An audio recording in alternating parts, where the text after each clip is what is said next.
Hey everybody, I'm Captain Kyle, and today I have a reissue, though it's not really a reissue, of the gift set of Defensor. Now, it's definitely a knockoff, but we're going to check it out. Getting a full, nice Defensor in the what appears to be the actual gift set box with all the pieces. Definitely a nice thing to get, and this was a lot less expensive than buying an original. So we're going to open this up, go through them, and see if it's any good. Be right back.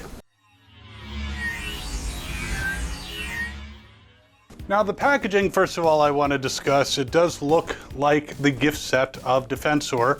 It has the graphics on the back with Metroplex and all the Series 3 Transformers flying around, Octane and Stunticons. It has all the tech specs. It does look very much like an original Transformer box. They've duplicated it in many, many ways. I'm looking on the back. It even says copyright 1985, Hasbro Incorporated, Pawtucket, Rhode Island. So don't be fooled though if someone tries to pass this off as real. Luckily, the companies that are putting them out are letting you know that it's a reissue. But unless you're really aware of these, you could be fooled. But there are some ways to tell if it's unopened and you open it, which I'm going to do now. Now, first of all, this is a lovely box. I will put it over here. And it's in the styrofoam with all the characters. There's little holes in the back so you can punch them out, make it a little easier with all the styrofoam. I believe the original came in styrofoam, so that's not a way to tell. The main way to tell is to look for rub signs.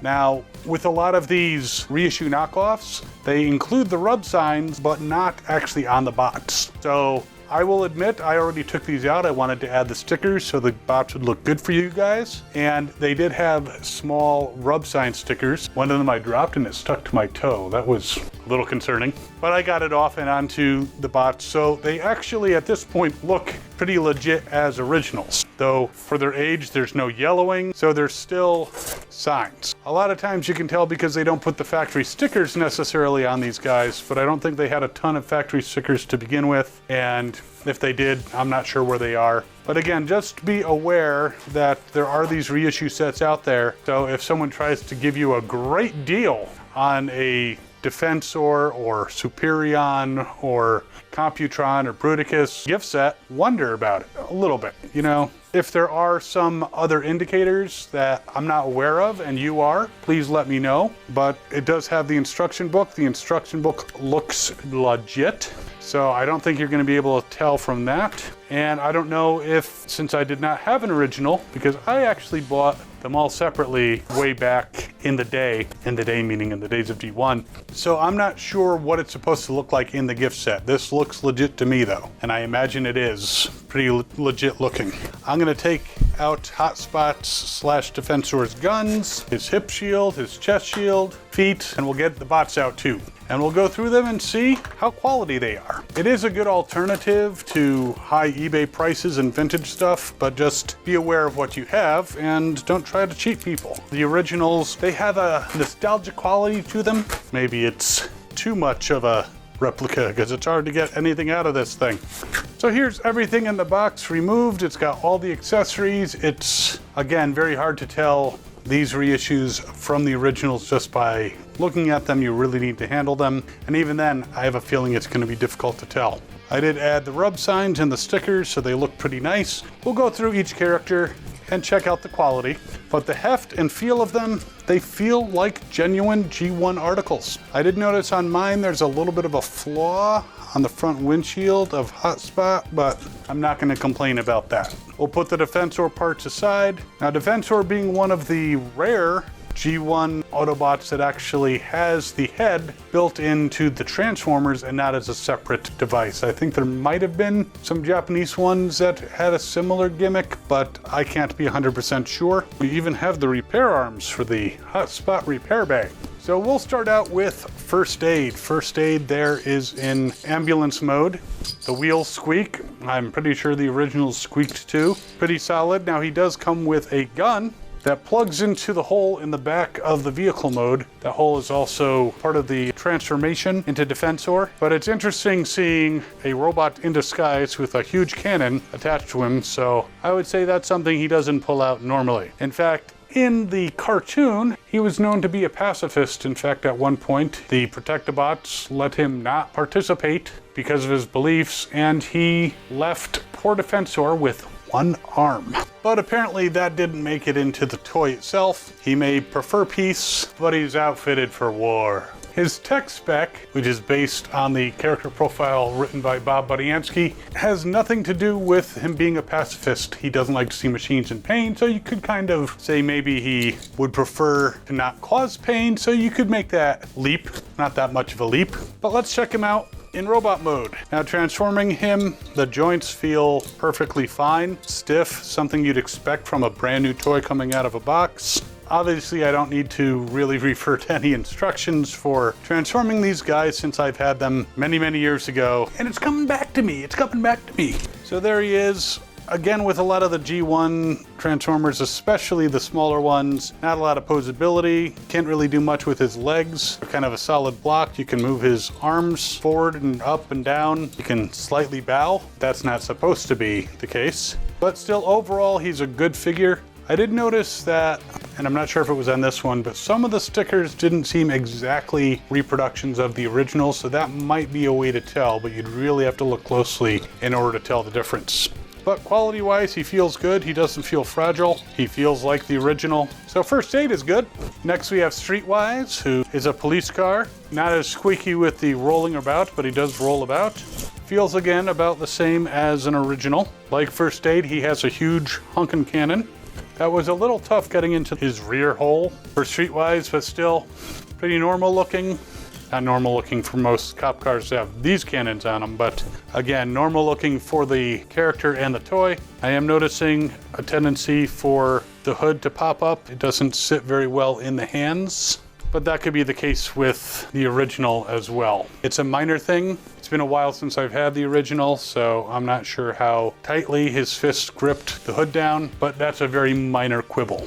Again, we'll check out the robot mode. The arms seem to be a little stiff pulling them out, but again, it's a new toy. And there he is, fully armed, ready for combat. He's got his gun, his arms move up and down, head doesn't turn. And again, like a lot of the early combiner stuff, the legs aren't doing anything other than if he wants to kneel down and beg for forgiveness. Does he have anything to be forgiven for? I don't know. But again, a good representation. The quality feels pretty good other than what was happening with the hood. I am noticing that the hood wiggles. It doesn't seem quite as easy to move back, but we'll see if that's a problem when we turn him into a leg of Defensor.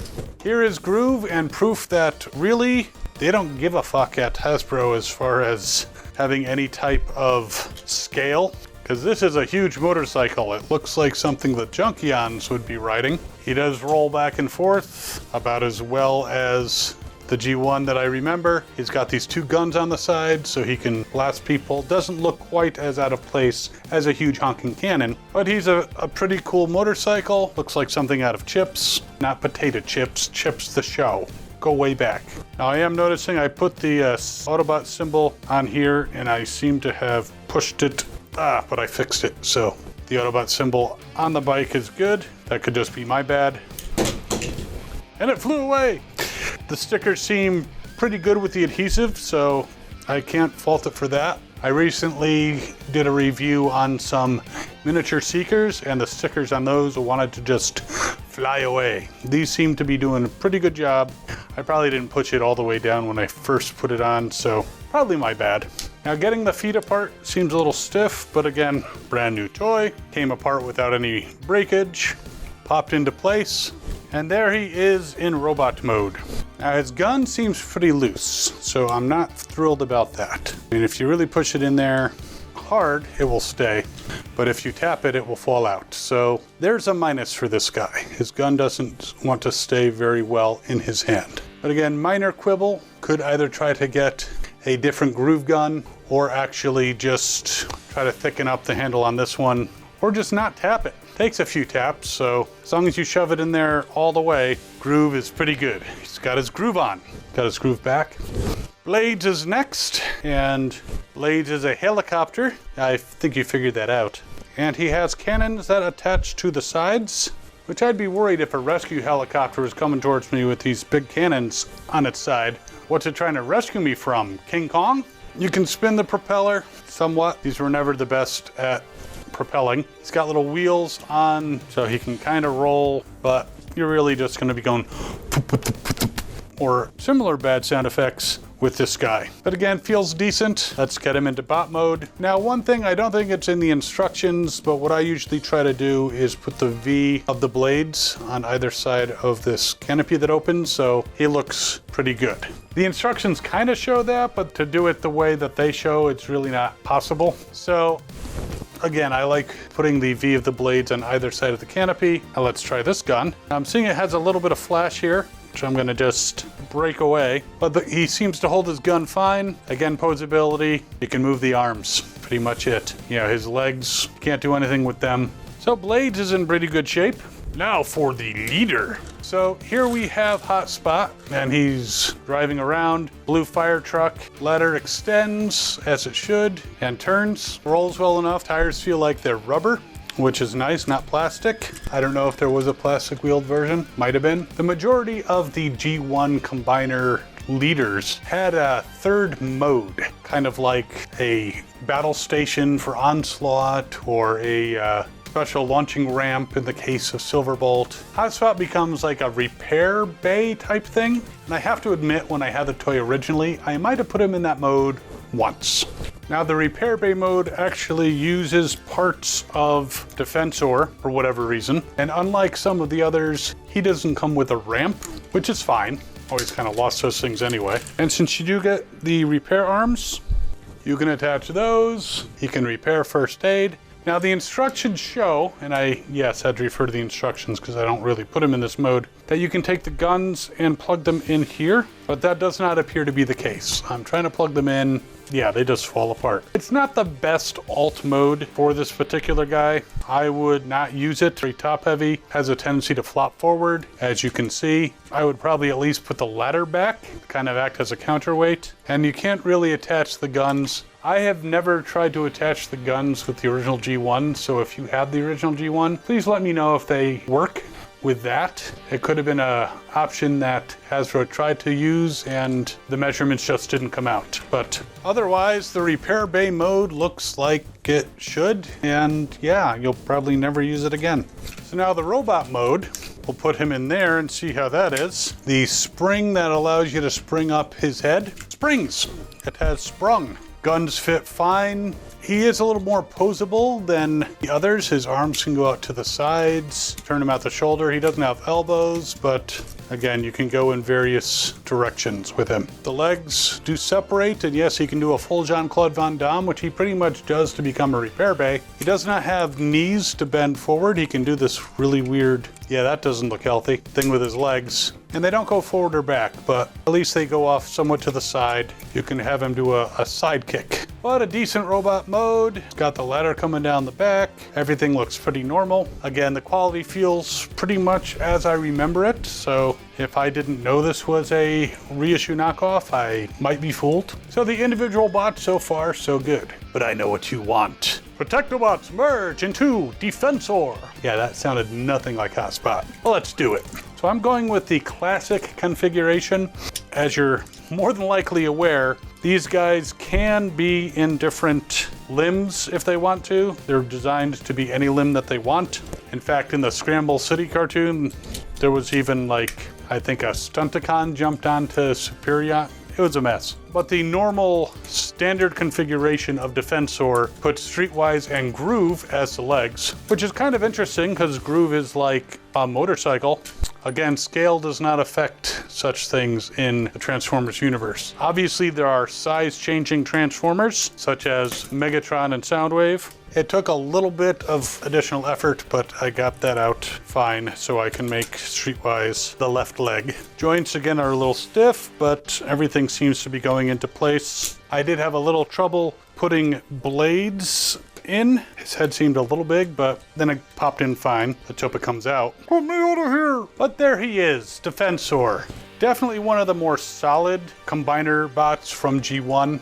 Devastator, Bone Crusher would fall off all the time. And Superion, I mean, all of the ones after Devastator were pretty well put together and stayed together pretty well. But this guy definitely stands very solidly with the way that you transformed Bruticus. You kind of put Onslaught's arms back and they could kind of wiggle. Here the arms plug into the side, so it's very solid. Pretty much as solid as Menasor. So definitely one of the better G1 combiners. He looks fine from every angle. You can of course move his arms. I do like keeping this V shape on blades when he's in combined mode. I did review a Menasor gift set and the legs had a tendency to be very loose in the heads. That does not appear to be a problem with these guys. They are plugged in fine. He's not flopping anyway. So overall, despite the fact that Groove's gun is a little loose and the thing with the repair station, which I will never ever transform him into again, this is a very solid replica of the G1 version of Defensor. I definitely am glad that I got him. Now, when I purchased him, he was about $74.99, and I purchased him with some other stuff. I didn't have to pay shipping. I've seen him go for a little more, but I'm gonna put links down in the description to both eBay listings and AliExpress. You can decide which one you wanna go with if you wanna get this guy. But again, very solid. I'm very pleased overall with this Defensor. Obviously, he's smaller than the Combiner Wars version, but a great blast from the past and overall quality. I could probably attach some of these weapons in his combined mode just to give him some extra firepower. But overall, I will say he's very good. I bought him quite a while back. I haven't reviewed him until now, and so he's been sitting basically boxed for quite some time. It hasn't really degraded at all, hasn't yellowed, hasn't shown any sign that the quality of the material would deteriorate over time. And he's one of the few combiners that can turn his head. So definitely recommend him, links down below. Though I do have to say, I really wish these guys would do a Guard City version. I mean, they have the molds, change the colors, people go gaga over them. Guard City is very hard to get. But until that happens, I'm happy with my Defensor. I'll still be happy with my Defensor if they do a Guard City. I just want a Guard City! But while you're waiting to get this guy or making a decision or whatever you're doing, we got some other videos over here you can check out. You can do the subscribe thing down there. You can comment, you can like, you can share with friends. You can do all the YouTube stuff. It's awesome. We'll see you next time, and as always, have fun and good hunting.